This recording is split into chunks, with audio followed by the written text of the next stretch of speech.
Okay, guys, she's done it. Moneypenny has revealed the location of the giant UFO, Ross Coulthart's giant UFO, perhaps. So let's talk about it. Get in here. This is Jack with Cosmic Road. I talk about UFOs and the paranormal. Please hit like and subscribe and let me know what you think in the comments below. Yeah, a few hours ago, Moneypenny, BBC journalist, issued Ross Coulthart an ultimatum. He had 3 hours to contact her and talk her out of revealing the location of the giant UFO that he has been discussing now for a few years, in which he won't reveal the location of. Otherwise, she was going to go ahead and reveal its location. And now she has. Yeah, here she is issuing her ultimatum. This is a message to Ross Coulthart. You have 3 hours from now to contact me, and you have my contact details. We've spoken before. Okay, there you go. Anyway, so yeah, I've already made that video, but yeah, she made this ultimatum. Then she realized he was probably asleep because he's in Australia. She took a poll whether she should go ahead and release the information or not. Everybody in the poll pretty much said, go ahead and release the information. So she has. And here is what she has to say now. This is her information. Okay, I have given him now a total of 4 hours, and the overwhelming poll results say I should progress, and I believe this is to be correct, since I equally have no guarantee that my finding and evidence relates to the same UFO, and therefore may not even be connected with Ross Coulthart himself. Okay, well, there you go. All right, let's just go to what she has to say. Good afternoon. I'm Moneypenny, and what you're about to hear is the result of a few days of joint investigative research work with my colleague ChatGPT-5. Together, we believe we have identified the one US military building most likely to be concealing a massive UFO, possibly mentioned by Ross Coulthart. Here's what we know. Our lead took us to Offutt Air Force Base, Nebraska, headquarters of the U.S. Strategic Command. For decades, this was Strategic Air Command's home, the command center for every American nuclear bomber and missile. Then, in 2012, construction began on something new, the Command and Control Facility, known as C2F. At first glance, it's just a high-security headquarters, but the facts are extraordinary. It is built on what was once the Warrior 9 golf course, a 916,000 square foot facility costing a staggering $1.3 billion, more per square foot than the Pentagon. Documents from the Department of Defense Inspector General reveal some very strange anomalies about underground space beyond the original plans, and underground fire, flooding incidents, costly delays, electromagnetic protection, and it is built a building within a building with a particular electromagnetic shield, normally reserved for the most secretive nuclear bunkers. In August 2015, right in the middle of the construction, a witness in Bellevue, inside Offutt's own perimeter, reported a silent triangular craft estimated 750 feet across, the size perfectly matching the footprint of the building rising around it.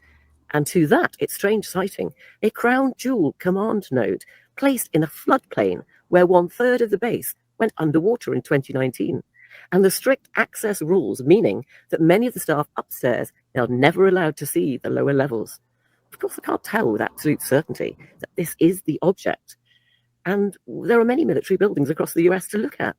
But there are some very unique and strange things, even above what I've said, that put this pretty high on the list. Let's look at the exact date of that UFO sighting, which has a reference under the new form code, whatever it is. 21st of August 2015 was the day that this massive 800-foot, possibly triangular UFO was spotted and reported.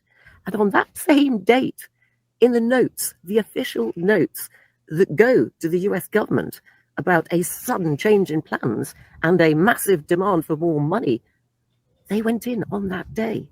So on the day the UFO is seen, reported even, a massive building project that's been going on for a long time changes and demands more money. There is much more to this. And obviously, I can hear you saying, but Ross Coulthart said it wasn't in the United States. Well, quite frankly, having watched Jay interview Ross Coulthart, I think he was possibly a little bit squibbly when he said it. He looks drunk as a skunk, I think. Anyway, the point being is, even if Ross Coulthard was referring to a destination in Australia, I think it's Exmouth or something, it's quite possible because he uses plurals about buildings built around objects, that there is more than one example of the United States having built buildings around giant UFOs. Or indeed, maybe this UFO that Ross saw not in the United States flew over from Australia. Who knows? Ross was a little bit piddly when he said so. But I'll tell you something, there is a very odd underground massive facility built under this place in Nebraska, which is exactly the right size to host a giant UFO that has been spotted and reported on the same day that all the construction and all the finance changed. And a building that is more expensive than the Pentagon has got to have some secrets, don't you think? Wow, that is really fascinating. And there's more. But if nothing else, she may have discovered the location of a deep underground military base. I'm not sure how she knows the exact dimensions of a giant UFO. I don't know exactly how that would be a known, figure, but very, very interesting. All right, so let's go on with her information because there is more. Doing this. And this is a short presentation with some references and research. This is a disclaimer to say I am British and I'm unaided in doing this. And these are the clues that Ross Coulthard has already given away. There is only so much one person can do in a short space of time, so obviously I did use ChatGPT-5, which was pretty obstructive and tried to stop me. As I will demonstrate, it told me at the beginning that UFOs do not exist and that I was pretty mad to even look at this. Yes, well, we wonder who controls all these AIs. Take a look at this in your own time, together with the other information I've put out. It may be that this particular example is not the same one that Ross Coulthard was referring to. But if the United States have decided they can build secure electromagnetic blocking protective facilities around one giant UFO, possibly in Australia, then it's not such a large jump to see that they've probably done it in other countries, and particularly in their own country. That is something I don't know, but I certainly do know it's a bit of a massive coincidence that there was a report of a ginormous 750, 800 foot triangular UFO on a base, which the same day reported a huge extension to a building project, suddenly requiring millions more. All right. Very, very interesting. Let's see. I think there might be a little bit more. All right. What else does she put out? I will be doing a space to take questions when I have posted all the following. Please do not reply as I put this thread together. Obviously, it is evidence it is not 100% guaranteed in any way at all, and it may not be the same UFO that Ross refers to, but it is far too large to move. Officially, Norfolk reported and recorded as being on the base and in a building which had to undergo over $1 billion of additional construction. So that is amazing. So what do you guys think? Did she discover the location of this facility?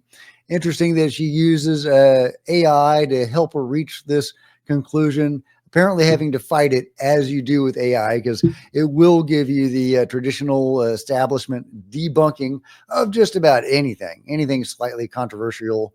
It will give you the debunking on first. There you go. That is the facility under this base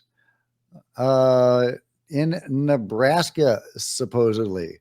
So again, if nothing else, she may have discovered the location of a dumb, which would be interesting in itself. Offutt Air Force Base in Nebraska. So are you buying this? I think we need more information. Of course, if this is legit, if that is indeed the base, then what next, right? What could be the result of her investigations, even if she's right? Could you have a storm Area 51 situation? Well, we all saw how that turned out. Nobody stormed Area 51. I'm not suggesting anybody storms the base in Nebraska. But maybe some people in positions of power might see this information and raise some questions and might start doing some poking around and digging on their own at that base. Of course, then they're going to possibly run into a Tom Wilson situation, Admiral Tom Wilson, where he tried to get access to this stuff. He had, the right clout and position and authority, he thought, but he didn't have the need to know, according to the UFO control group, and they would not give him access to their information. So just because, the commander of the base, say, wanted to get access to the dumb or the UFO, that doesn't necessarily mean he would be allowed to do that.